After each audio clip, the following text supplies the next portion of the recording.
We talk endlessly about strategic thinking, decision-making, innovation, and execution. But there's a foundational skill that determines whether any of those other capabilities can actually function. The ability to keep your inner state calm when everything around you is chaos. This video explores the research behind the emotional regulation and why it is the most important skill to develop to become the leader this moment needs. This isn't about suppressing emotions or pretending everything's fine. It's about developing the capacity to feel what you're feeling without being hijacked by it, to notice fear, anger, or anxiety without letting those emotions drive your decisions or contaminate your team. Here's what research in neuroscience, psychology, and leadership development has proven. Your emotional state is contagious. As a leader, your nervous system regulation, or dysregulation, ripples through your entire organization. And in an age of accelerating change, constant disruption, and relentless uncertainty, emotional regulation isn't a nice-to-have soft skill. It's the competitive advantage that separates leaders who thrive from those who merely survive. Or worse, create chaos wherever they go. Here's what happens in your brain when you're emotionally dysregulated. The amygdala, your brain's threat detection system, perceives danger, a challenging email, an unexpected problem, a difficult conversation, and triggers your sympathetic nervous system. Cortisol and adrenaline flood your bloodstream. Your prefrontal cortex, the part responsible for strategic thinking, emotional regulation, and wise decision-making, goes partially offline. You're now in survival mode, fight, flight, or freeze. In this state, you can't think strategically. You can only react. You can't access creativity. You're focused on threat. You can't read social cues accurately. Everyone looks like an enemy. You can't make nuanced decisions. Everything feels urgent and binary. You can't regulate others. You're spreading dysregulation. This is why emotionally dysregulated leaders make terrible decisions. Not because they lack information or intelligence, but because the part of their brain that processes that information wisely is temporarily unavailable. Polyvagal theory, developed by Dr. Stephen Porges, reveals how our nervous system states determine our leadership capacity. When you're in a ventral vagal state, regulated, calm, connected, you can think clearly, connect authentically, and respond thoughtfully. But when you're in sympathetic activation, stressed, reactive, defensive, or when your vagal state shutdowns, collapsed, numb, checked out, your leadership capacity plummets. Porges found that our nervous system isn't binary, meaning it is either on or off. It is actually a ladder.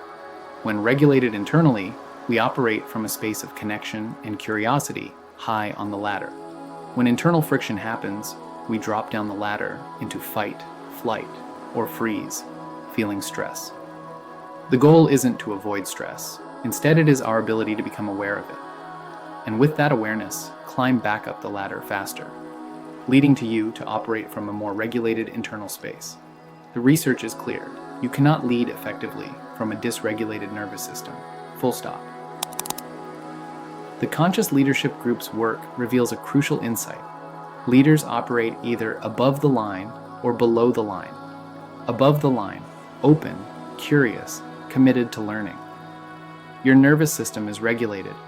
You can see clearly, think strategically, and bring out the best in others. Below the line, closed, defensive, committed to being right. Your nervous system is dysregulated. You react rather than respond, blame rather than learn, and trigger defensiveness in everyone around you. Here's the key finding. You cannot coach, develop, or inspire people when you are operating from below the line. You can only trigger their own defensive patterns. Every leadership behavior we value, active listening, strategic thinking, empowering others, navigating complexity, making tough calls, building trust, requires being above the line. And being above the line requires emotional regulation. The math is simple. Your capacity to regulate your nervous system determines your capacity to lead effectively. Leadership has always required emotional regulation, but three forces have made it absolutely critical today. The first reason, the pace of change has accelerated. What used to unfold over years now happens in months or weeks.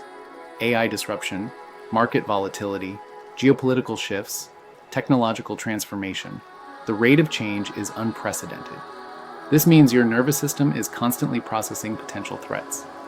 Without regulation skills, you'll spend most of your time in reactive survival mode. The second reason, uncertainty is the new normal. Previous generations of leaders could rely on playbooks, best practices, and proven approaches. Today's leaders face novel problems with no clear answers. Uncertainty triggers the nervous system's threat response. If you can't stay regulated in the face of, "I don't know," you can't lead effectively in today's environment. The third reason, your team is watching with the rise of remote work, transparency, and social media. Leaders are more visible than ever. Your team doesn't just hear what you say in formal communications. They see how you react in Slack messages, video calls, and real-time interactions. Your emotional state is constantly broadcasting. If you're dysregulated, anxious, or reactive, your team becomes dysregulated, anxious, and reactive. It cascades through your entire organization. So what does effective emotional regulation actually look like? Here are the core competencies. The first, interoceptive awareness. The ability to notice what's happening in your body before emotions hijack you. You feel your heart rate increase, your chest tighten, your jaw clench, and you recognize these as signals, not facts. Most leaders are so externally focused that they miss their body's early warning system. By the time they notice they're dysregulated, they've already sent the angry email or blown up in the meeting. The second, the pause. Viktor Frankl said, "Between stimulus and response, there is a space. In that space is our power to choose our response."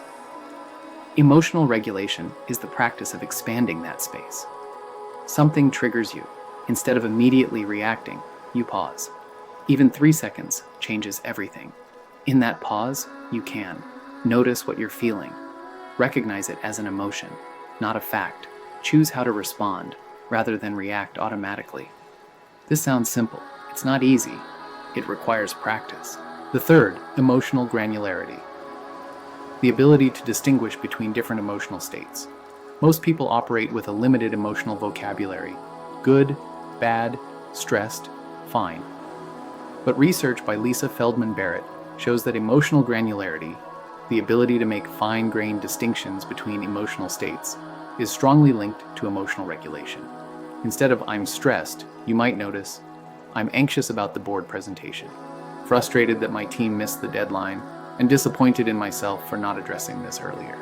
This precision allows you to address the actual issue rather than just react to undifferentiated distress. The fourth, co-regulation skills. The ability to help others regulate their nervous systems through your presence. This is the essence of emotionally intelligent leadership.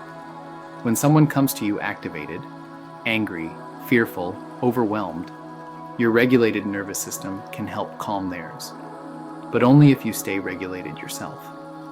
Mirror neurons mean that emotions are literally contagious. A regulated leader creates a regulated team. A dysregulated leader creates a dysregulated organization. Here are a few practical techniques that shift your physiology from dysregulated to regulated. The first, box breathing. Inhale for 4 counts. Hold for 4. Exhale for 4. Hold for 4. This activates your parasympathetic nervous system and brings you back to regulation. The second, grounding. Notice 5 things you can see, 4 you can hear, 3 you can touch, 2 you can smell, 1 you can taste. This pulls you out of rumination and into present awareness. The third, bilateral stimulation. Tap alternating shoulders or knees. This engages both brain hemispheres and helps process emotional activation. The fourth is known as vagal toning. Humming, singing, or even splashing cold water on your face stimulates your vagus nerve and promotes regulation. These aren't woo-woo wellness trends. They're evidence-based interventions that literally change your nervous system state. Here's what stops many leaders from developing this skill. They think emotional regulation means being emotionless or weak, but it's the opposite. Emotional regulation requires tremendous strength. It means feeling your fear and leading anyway. It means acknowledging disappointment without blaming others. It means staying present to discomfort rather than rushing to fix or control. The vulnerable truth? Developing emotional regulation means confronting how often you've been dysregulated. It means recognizing times you've led from fear, reacted from anger, or shut down from overwhelm. That requires humility most leaders struggle with. The world doesn't need more brilliant strategists who create chaos with their emotional volatility. It needs leaders who can stay grounded when everything is uncertain, who can remain curious when others become defensive, who can hold space for difficult emotions without being consumed by them. The invitation isn't to become unfeeling or robotic.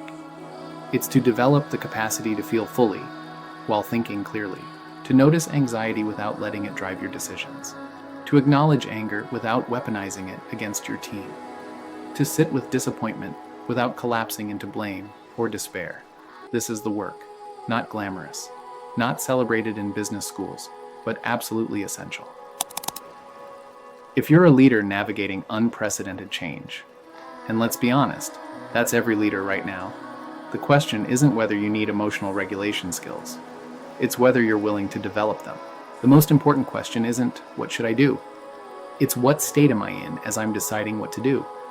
Get that right, and everything else becomes possible.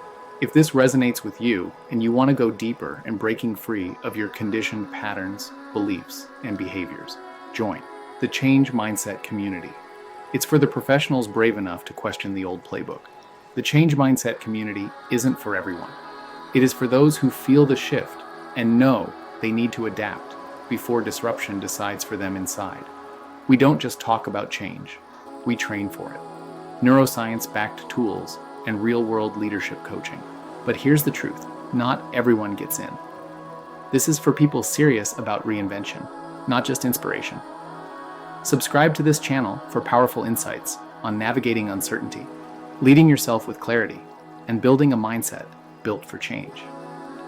Then visit www.changemindset.co and take our free Change Mindset quiz, 15 self-reflective questions to see if you are ready. Remember, change waits for no one.